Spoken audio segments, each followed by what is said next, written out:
This is Dr. Todd May, founder of Philosophy to You, your public philosophical resource on meaningful work and a meaningful life. This is the second in the series, The What, the Why, and the How of Meaningful Work. And in this course, we'll be covering the why of meaningful work. If you haven't already done so, you may want to check out the previous course, The What of Meaningful Work, since we'll be drawing on some topics covered there, such as what it means to be a partner in meaning. Okay, a big assumption on my part. I'm assuming that if you're an employee who's come onto this video, you're interested in what good reasons there are for pursuing meaningful work. And if you're an executive or manager who's come onto this video, you're probably waiting to be convinced as to why your business or organization should take meaningful work seriously. The good news is that the two concerns are not only linked together, but they're mutually affirming. Here's an outline of the course. First, we'll begin with the business concern, which more or less reduces to how meaningful work contributes to the bottom line. We'll get an idea of what the consequences of bad retention are for the bottom line, and then what good retention involves.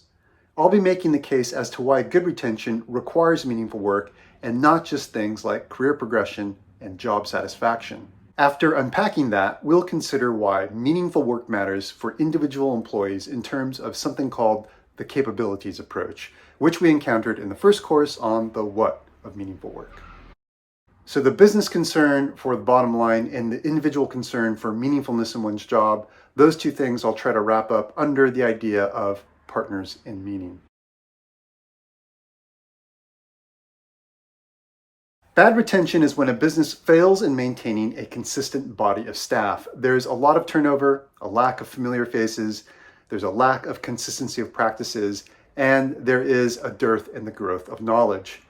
Things that contribute to bad retention are poor working conditions, poor work culture where employees feel neglected, unsafe, or bullied, and lack of progression and incentive. For businesses that are doing quite well with financial incentive and organizational culture, factors relating to a lack of opportunity to integrate life and work really make a difference.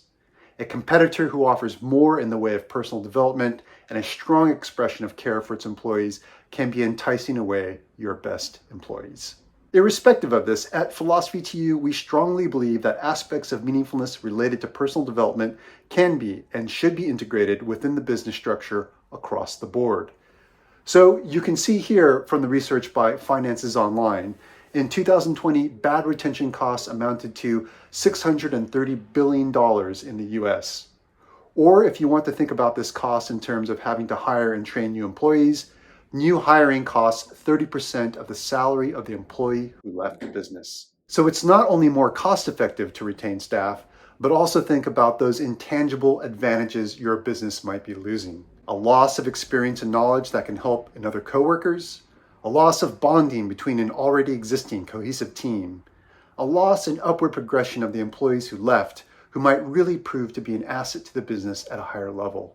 And not least of all, a drop in staff morale. When a coworker leaves, it inevitably stirs up questions in other staff as to whether they ought to leave as well.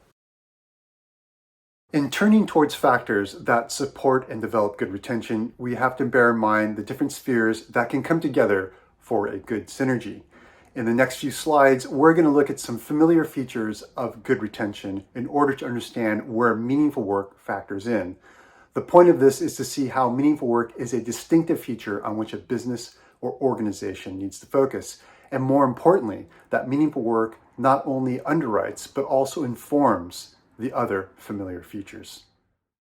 In a review of the academic literature, Doss and Brua not only note that employee satisfaction and retention are the key factors for the success of an organization, but also that there are three general spheres that matter to employee well-being: the social, the mental, and the physical spheres. For the sake of simplicity, we're just going to consider the social, the mental, and the physical under the broad notion of happiness and or interchangeably the idea of a flourishing life and career. So as we turn to the familiar features of good retention synergy, just bear in mind that these things will be illuminated but not necessarily expanded upon in any detailed way. Good retention relies on three categories: career progression, job satisfaction, and meaningful work.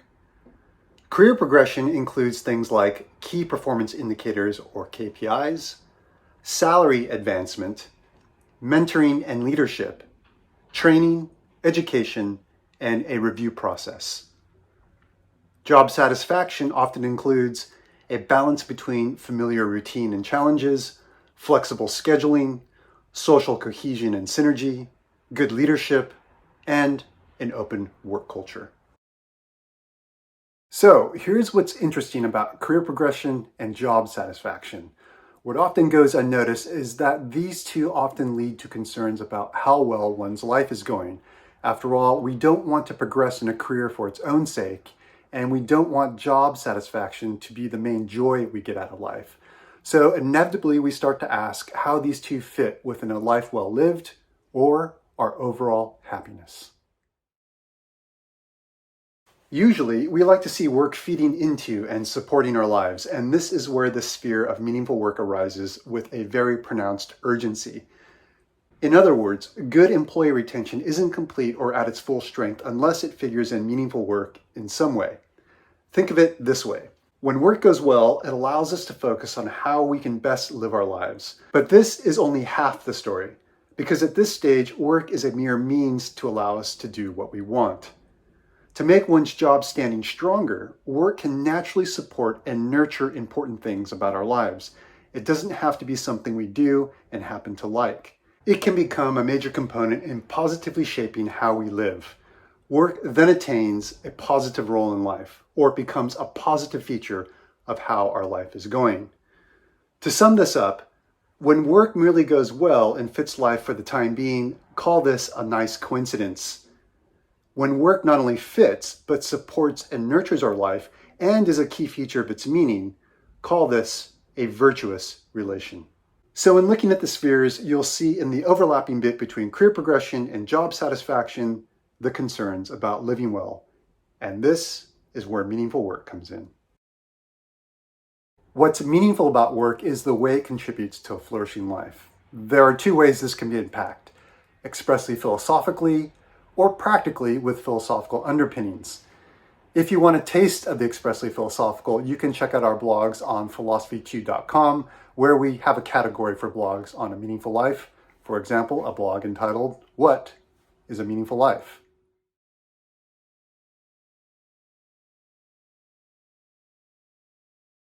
Since we're all about practicality in this video series, let's talk about a flourishing life simply in terms of being a more capable person. It's what some philosophers call the capabilities approach, and if you watched the first video in the series, What is Meaningful Work?, this will be a refresher. Capabilities are human features that enable us and empower us to be persons. Think of the abilities to move freely, to be empathetic, to speak, to tell stories, to laugh. The list is long, and what you'll find is that there are many capabilities that we feel strongly about as being, if not necessary, then important to a flourishing life. So this means that if work can nurture and develop capabilities, it not only links to concerns about life, but helps to promote a life well lived. And those niggling concerns about life left dangling by career progression and job satisfaction, well, they're connected to a larger, meaningful whole. In fact, all those bits in career progression and job satisfaction that help with living life can now be ingredients to that life. And that is the stage when work becomes meaningful.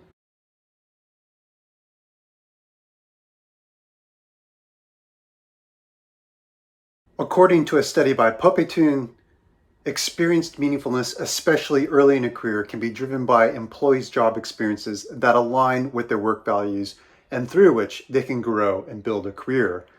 The intrinsic qualities of the work itself can enhance experienced meaningfulness. I'm taking from this quote that meaningfulness is key to the health of the employee and the business, and that businesses can foster this relation with good work practices. Okay, to recap, bad retention is one of the most expensive costs for a business. A business can use good retention practices in focusing on career progression and job satisfaction, but these don't go far enough in addressing concerns about life. Why go that far? Let's find out. When work nurtures and develops a person's capabilities, it helps that person to be more capable at living well. Work then is a significant developmental component of that person's life. Work in turn becomes a valuable source for living well. This connection between work and life is important to highlight. When work is meaningful, it becomes a positive factor contributing to life. Work then changes from being a necessary evil to a resource upon which one can rely in the effort to live well. In essence, this means the employee begins to trust the company, the business, or the organization in a way that fits their life. Hence, scholars define organizational trust as the confidence of an employee that the organization will never engage in any activity that can be detrimental to an employee's well-being, and that the organization will be mindful of the effect that its activities have on its employees. In other words, meaningful work enables an employee to put a significant level of trust in the organization.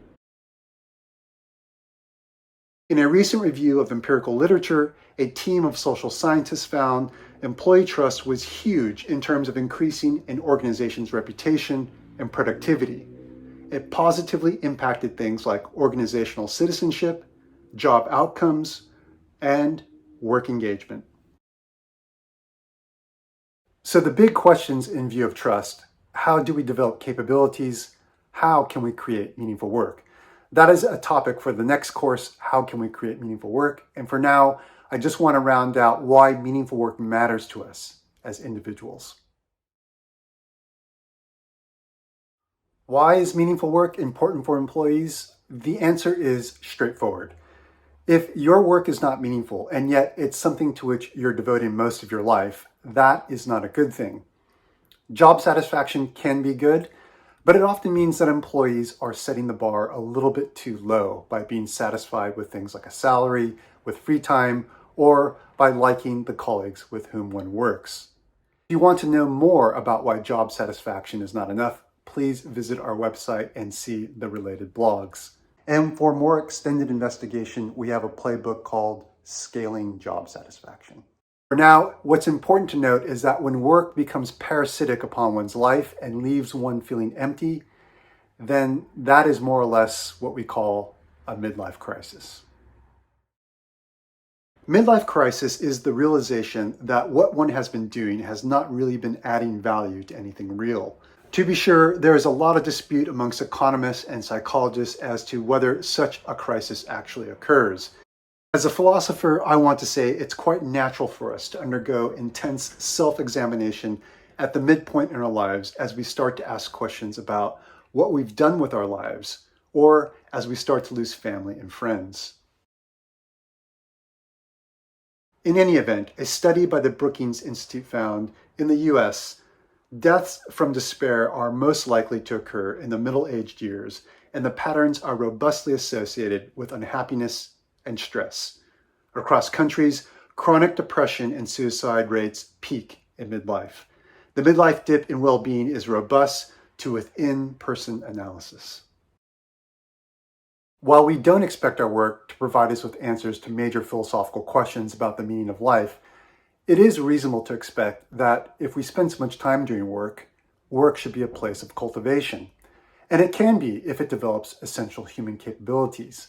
I like to call this work as a form of practice at living well, and we'll talk about that more in the next course on how to create meaningful work. So I like to think that what I've presented is very much a win-win scenario. On the one hand, the business not only saves money through retention, but builds a culture and reputation of trust and loyalty.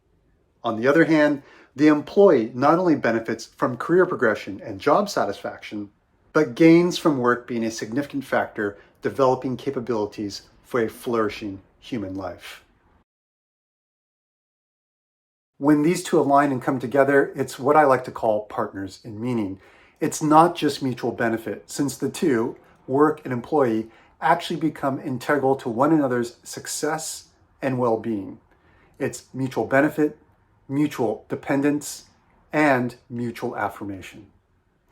So what's next? Our final course in this series is the how of meaningful work. That is, how businesses and individuals can actually create meaningful work. A huge topic, hugely important, and Philosophy to You has all the answers. Why meaningful work matters to businesses? It helps create a synergy for good retention and identifies this synergy's foundation in personal development of capabilities, because more capable people are better all around. It helps to balance a business's motive for profit. It keeps structural communication transparent and healthy and helps preserve and grow good values. Why meaningful work matters to an employee? Well, as Nietzsche would say, we're human, all too human. We crave meaning in our lives. If not in the moment, then certainly in the future when some significant event or experience forces us to reflect and consider what life changes we may need to make. In the meanwhile, related to this specific course are Philosophy 2 resources in which you might also be interested.